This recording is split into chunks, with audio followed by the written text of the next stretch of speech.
Olá pessoal, tudo bem com vocês? Hoje nós vamos falar a respeito do trabalho a quente. Para fazer esse material aqui, a gente tomou como embasamento legal a NR34 principalmente e também a NR18. Então, para a NR34, ela considera como trabalho a quente as atividades de soldagem, goivagem, esmerilhamento, corte ou outras que possam gerar fonte de ignição, tais como aquecimento, centelha ou chamas. É importante falar que as medidas de proteção contemplam as de ordem geral e as medidas específicas, aplicáveis respectivamente a todas as atividades inerentes ao trabalho a quente e aos trabalhos em áreas não previamente destinadas para esse fim. Então é isso, pessoal, agora vamos começar os nossos estudos.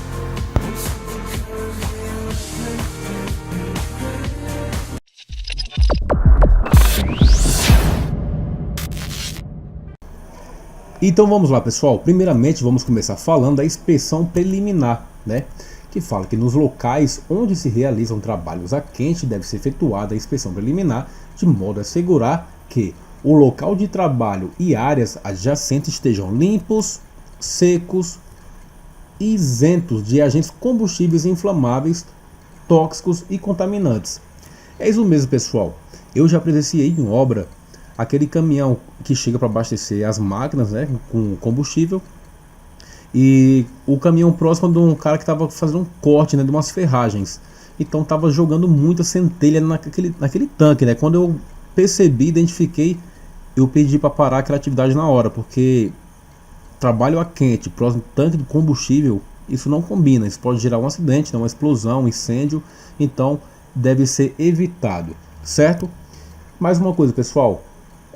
Em relação à liberação de área, a área somente será liberada após a constatação da atividade, né, a ausência da atividade incompatível com o trabalho a quente. Esse exemplo que eu citei para você, tinha um tanque de combustível e tinha um rapaz cortando uma ferragem do lado, jogando centelha para cima, então isso não pode existir. Também tomar cuidado com pinturas, né, aquela que não é a base de água, que ali pode ter a substância química, gerar uma reação, né, e também ocorrer incêndio. Então deve ser evitado para a área ser liberada para trabalhar a quente, né? Então vamos lá, pessoal, dando continuidade aqui, também deve assegurar que o trabalho a quente só deve ser executado por trabalhador qualificado, capacitado, conforme, né, o que fala na NR34 no seu item 4 do anexo 1. Vamos dar uma olhada aqui o que é que fala sobre os trabalhadores qualificados, capacitados. Aqui é o programa de curso, onde fala qual que é o conteúdo programático, né, daquele curso que ele faz. Então, vamos lá, o operador que vai receber o curso de modo geral, né, de 4 horas, com esse conteúdo programático. E também o módulo específico, né, que é mais 4 horas, com todo esse conteúdo programático. Certo? Tudo isso está na NR34. Ok?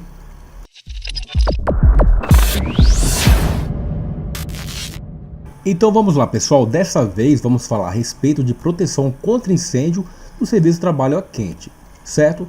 Então, pessoal, é importante lembrar que cabe aos empregadores tomar as seguintes medidas de proteção contra incêndio nos locais onde se realizam os trabalhos a quente, que é providenciar a eliminação ou manter sob controle os possíveis riscos de incêndio.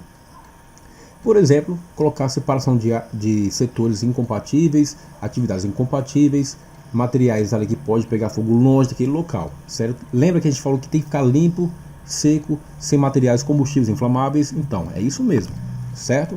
Outra coisa, deve ser feita a instalação de proteção física e que seja adequada contra fogo, respingos, calor, fagulhas ou borras, de modo a evitar o contato com materiais incombustíveis ou inflamável, bem como interferir em atividades paralelas ou na circulação de pessoas. Geralmente se usa aqueles biombos, né? Aquele cercado com a cortina, que é para trabalhar com solda, para evitar a projeção também, por exemplo, de centelhas. Certo, pessoal? Então vamos adiante. É importante também que ali na área de trabalho seja colocado próximo ali do trabalhador um sistema de combate a incêndio. Isso mesmo, o extintor de incêndio.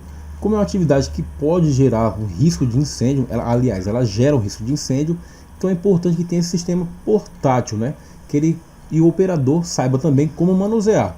Não adianta só ter, ele deve saber como utilizar esse equipamento em caso de um eventual princípio de incêndio, certo? Então vamos lá. Inspeção. Deve ser feita a inspeção no local e áreas adjacentes ao término do trabalho. Para quê? Para evitar, né, princípios de incêndio. Então terminou, faz uma inspeção no local, tá tudo ok, pronto, finalizou o dia e tá tudo certo. Mas deve ser feita a inspeção para garantir que não tem nenhum princípio de incêndio. Então, pessoal, se tratando agora de soldagem corte a quente, vamos falar a respeito das operações, certo? Nas operações de soldagem corte a quente é obrigatória a utilização de anteparo eficaz para a proteção dos trabalhadores circunvizinhos. O material utilizado nessa proteção deve ser do tipo incombustível, como um exemplo aqui nessa imagem, ó. O biombo está ali para fazer o cercado, isolamento daquele local onde vai ser realizado o trabalho a quente, certo? E também em relação aos locais confinados, nas operações de soldagem ou corte a quente de vasilhames, recipiente, tanque ou similar que envolvam geração de gases confinados ou semi-confinados, é obrigatória a adoção de medidas preventivas adicionais para eliminar o risco de explosão e intoxicação do trabalhador, certo?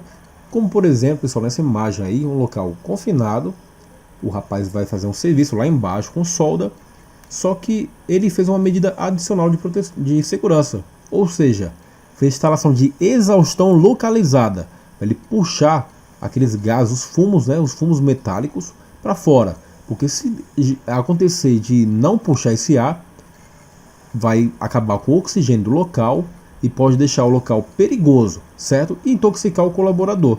Então, uma medida adicional de segurança, ok? Em relação às mangueiras, né, dos cilindros, um cuidado especial com o dispositivo, né, de contra o retrocesso da chama, que no item 18.11.6 fala que as mangueiras devem possuir mecanismo contra o retrocesso das chamas na saída do cilindro e na chegada do maçarico. Esses são os dispositivos, certo? Separei aqui algumas imagens para vocês, demonstrando a situação que eu já encontrei. Pode verificar que aqui não tem o dispositivo contra retrocesso de chama, certo? Está uma não conformidade. Tem mais algumas imagens aqui separadas. Esse também não tem. E verifique também como que está o estado do manômetro desse cilindro. E essa daqui, hein? Complicado, né? Quando forem executadas operações de soldagem corte a quente em chumbo, zinco ou materiais revestidos de cádmio, será obrigatória a remoção por ventilação local exaustora dos fumos originados no processo de solda e corte, bem como na utilização de eletrodos revestidos.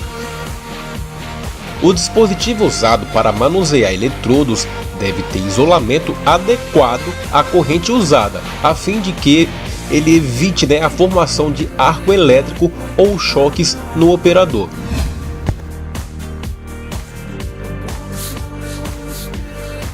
É proibida a presença de substâncias inflamáveis e ou explosivas próximo à garrafa de oxigênio. Claro, porque o oxigênio, né, ele é um alimentador, é um acelerador e pode causar uma reação e pode ter uma explosão, certo?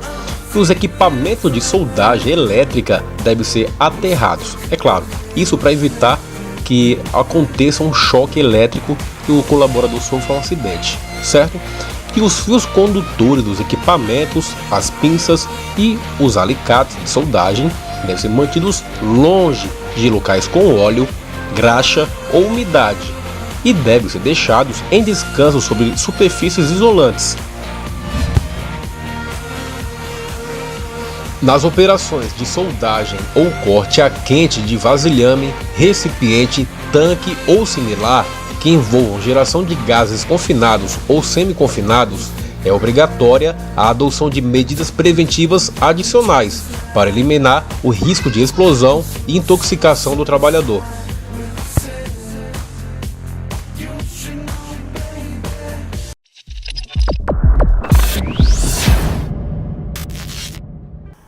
Então vamos lá, pessoal, revisar o que vocês viram até agora. Nós vimos que é importante que os locais estejam limpos, secos e isentos de materiais combustíveis e inflamáveis para poder trabalhar com soldagem ou corte a quente. E também deve existir proteção física adequada, contra fogo, respingo, fagulhas e centelhas, para poder evitar um princípio de incêndio, por exemplo. Então pode ser utilizado os biombos, vocês viram nas imagens. E também o trabalho de solda ou corte a quente somente pode ser realizado por trabalhadores capacitados para isso. E também deve ser feito medidas para eliminar ou controlar riscos de princípio de incêndio. E a área deve ser liberada após constatada a ausência de atividade incompatível com o trabalho de solda ou corte a quente. E também na área de trabalho ali deve existir sistemas de combate a incêndio, como por exemplo os extintores de incêndio. E no final do turno deve ser feita a realização de inspeção para evitar princípios de incêndio.